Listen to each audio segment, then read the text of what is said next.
political situation in the West has been described to be one of the triggers of Nigeria's first military coup, which was led by Major Chukwuma Kaduna in the south and Patrick Chukwuma Kaduna Nzeogwu in the north. By August 1965, the plan for the coup had been in motion, and the recruitment of soldiers who shared the plotters' idea commenced. Now let us take a look at the main players of the January coup. On January 15, 1966, the soldiers that carried out Nigeria's first military coup were Emmanuel Kaduna Nzeogwu, Adewale Ademoyega, Timothy Nwatuegu, Chris Anuforo, Don Okafo, Humphrey Chukwuka, Emmanuel Nuobosi, Ganiu Adeleke, Joe Atom, Pera, Fola Oyewole, and Ben Bule. They were called the January Boys. There was a story that said all 5 majors in the coup were of an Igbo background. The "we were 5" in number comment by Kaduna Nzeogwu, made in an interview in May 1967 after the coup, is the source of the story. 9 majors were scheduled to partake in the coup: Major Nzeogwu, Ifejona, Ademoyega, Okafo, Anuforo, Chukwuka, Obienu, Nwatuegu, and Chude Soki. Shortly before the coup in January, Chude Soki was posted abroad. Obiano failed to show up on the day of the coup, leaving 7 majors as participants. 5 officers were designated as regional commanders. They were Nzeogwu and Nwatuegu in the north, and 3 were in the south, which made up Nzeogwu's "we were 5" comment. In the south, the head of the Lagos operation was Major Emmanuel Nfejona. That makes it 3 majors so far. The squad that assassinated Chief Samuel Oladoke Akintola in Ibadan was led by Captain Emmanuel Nwobosi. That brings us to 4 majors and 1 captain. There was no coup in the Midwestern region because it was not powerful enough and it had no military base. Lieutenant Jerome Obuchi was dispatched to the east to arrest the premier of the Eastern region, Michael Okpara. Major Don Okafo and Adewale Ademoyega were given a lot of responsibilities for the Lagos branch of the coup. One of them would have been the most likely 5th commander, or it could have been Obuchi in the Eastern region. There appears to have been some debate on whether the target personality should be killed. There was some disagreement as some major wanted the target to be shot and killed, while others agreed that no blood should be shed. However, they couldn't agree on whether some people should be killed or not. It was then left to the discretion of the officers. As a result, this decision proved to be unwise. In the early hours of January 15, 1966 in Kaduna, Major Kaduna Nzeogwu, just like every other night, led the soldiers on an exercise Damisa, few meters to the lodge of the premier of the northern region, Sir Ahmad Bello.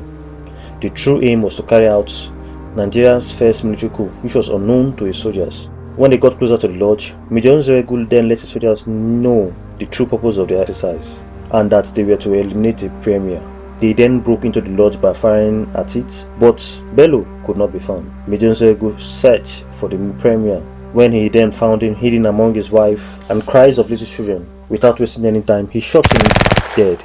Other casualties in this exercise was one of Bello's wife and a loyal bodyguard who both tried to shield the premier from the gunfire. In Lagos, Major Emmanuel Efejina, Humphrey Chukwuka, Don Okafo, and Ademoyega ran the show.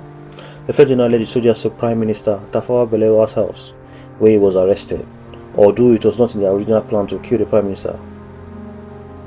Then Balewa was shot and killed when it became clear their plan had failed. Ifejuna also carried out the killing of Lieutenant Colonel Abogu Ladina, who was the commander of the 4th Battalion in Ibadan. Ladima had been a guest at a hotel in Ikoyi, where he was lured out of his hotel room to the lobby, where he was gunned down by the major. Lieutenant Colonel David Ejo, the commanding officer of the battalion in Enugu, had also been a guest at the party and a target for the coup plotter that night as well. But he narrowly escaped death by a last-minute change of hotel rooms from one initially booked for him. On the night of the coup, the party was being held on behalf of Brigadier Mal Malari, and some other senior officers were in attendance. Lieutenant Colonel James Yakubu Pam was abducted in the presence of his wife and children and killed by Chris Anuforo. Major Chris Anuforo was also responsible for the death of Lieutenant Colonel Otto Chinelo Onyegbe, Colonel Coup Mohammed, and Minister of Finance Chief Festus Okotiebo. The Premier of the Western Region, Chief Samuel Oladoke Akintola, had heard rumors of the coup before the day and tried to warn Sir Ahmad Bello, but to no avail. He was at his home in Ibadan when the wife of his deputy, Chief Fani Kayode, who had already been arrested, sent a message to Akintola to warn him of the impending danger. Not long after, a group of soldiers led by Captain Emmanuel Nwobosi arrived at the Premier's lodge. Immediately, Chief Akintola opened fire and defended himself. He was eventually killed by Captain Nwobosi and his men. By the time the coup had ended, only one of the high commanding officers was alive, which was Major General Johnson Amonokwe Thomas Aguiyi Ironsi. Ifejina's failure to eliminate Aguiyi Ironsi was a fatal mistake to the coup. Ironsi and other senior officers had been at the party organized by Malari to show off his now teenage bride. After the party, Aguiyi Ironsi went on to attend to another party while other officers returned to their homes and lodges. When Major John Okafor and his group of soldiers reached Aguiyi Ironsi's home, he was nowhere to be found. Hours later, the GOC came home only to be informed of the ongoing plots to overthrow the government by Elizabeth Palm and from the resident of the Prime Minister.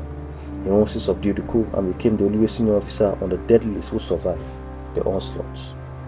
When Nzeogwu discovered that the South had not been completely taken over by Major Ifejuna, he made a radio broadcast declaring a state of martial law over the northern region of the country. By the end of the coup, about 22 lives had been brutally claimed.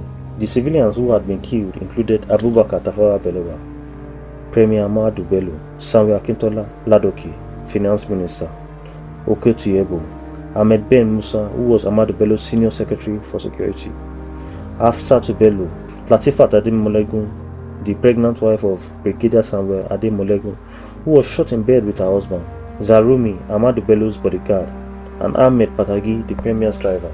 Military and police personnel included were Brigadier Samuel Ademolegun, Zalaria Mio Malari, Colonel Ralph Shoinde, and Colonel Ahmed, Lieutenant Colonel Abogo Lagima, James Yakubu Pam, Otto Chinelo Uhegbe, Sege and Daramola Oyigoki, Lance Corporal Musa Mimso, Police Constable Yahuna Garakawa, Akpan Anduka, Haga Eli, and Philip Yewande. President Nnamdi Azikiwe was abroad at the time of the coup for medical leaves. Nwafor Arinzu and the acting president, while Azikiwe was away, was also spared in the onslaught. Shortly after the coup failed, the cabinet of Tafawa Balewa tried to choose an acting prime minister, Zana Abuka Dikarima, but Orizu did not give any approval. However, after a meeting with Ironsi, Orizu announced at 11 p.m. on January 16, 1966, that the cabinet have handed over the reins of affairs to the military. The next day, Monday, January 17, 1966, General Aguiyi Ironsi officially took over the leadership of the country. He established a Supreme Military Council and thus began the first military rule in Nigeria. Nzeogwu also surrendered after negotiation with Ironsi, after the latter had sent some delegates on a peace talk to Nzeogwu to elicit willful surrender. After agreeing with Ironsi's condition, Nzeogwu surrendered and handed over the northern region. 3 days after the coup, before he was arrested and detained, contrary to the initial agreement, other co-conspirators of the coup were later arrested, but they never appeared before a military tribunal for 6 months, which was seen as unjust by the northern section of the Nigerian army, which would pave way for more devastating events. Since 1966, Major Kaduna Nzeogwu had been hyped as the leader of Nigeria's first military coup. This had been widely assumed as a result of Nzeogwu's visible role during and after the coup. The Major was the only one to carry out his coup in his chosen targeted region, following his coup victory, and he delivered a speech over the radio. As a result, the false belief that he was a coup leader circulated.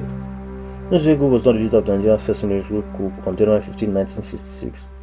As a matter of fact, he was not brought into the conspiracy until the coup plot reached the logistical stage. Major Emmanuel Ifejuna was the brain behind the coup. He was an Onitsha-born Igbo who served as a brigadier major in Lagos. He was also a well-known international athlete who held the Commonwealth record for high jumping. He also attended the University of Ibadan. Ifejuna later wrote a manuscript on why the military coup was necessary. This manuscript was never published. When Ifejuna heard that Ironsi was rounding up the people that participated in the coup, he disguised as a woman and fled to Ghana. Some say the coup was a grand plan for the Igbos to dominate the country. This argument ignored the fact that Nzeogwu was Igbo in name because he grew up in Kaduna and is very fluent in the Hausa language. If you enjoyed this video, like, comment and subscribe, and I'll see you in the next one. Bye for now.